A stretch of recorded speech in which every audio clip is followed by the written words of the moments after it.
काहीतरी प्रश्न विचारायचे. मला एक गायबाने भेटलं होतं. माझा कीर्तनाचा विषय झाला शुद्ध बीजा पोटी फळे रसळ गो म्हणते. जसं पेरल तसं जुगवतं. आता काय चुकलं माझं?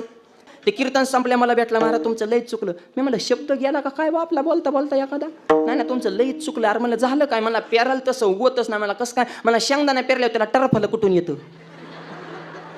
बरं का त्याचं डोकं त्याने कसं लावलं. भुईमुगाचे शेंग माहिती ना, आज शेंगदाणा वर टरफल्या ना. मी म्हणलं शेंगदाणा आला की आत नाही, डायरेक्ट शेंगदाणा आला पाहिजे. टरफल्याचा काही संबंध आहे?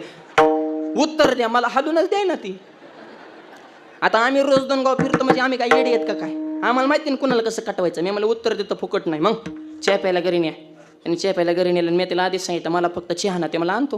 त्यानं सका 5 चहा मला धरा. म्हणलं हा मला फक्त चहा.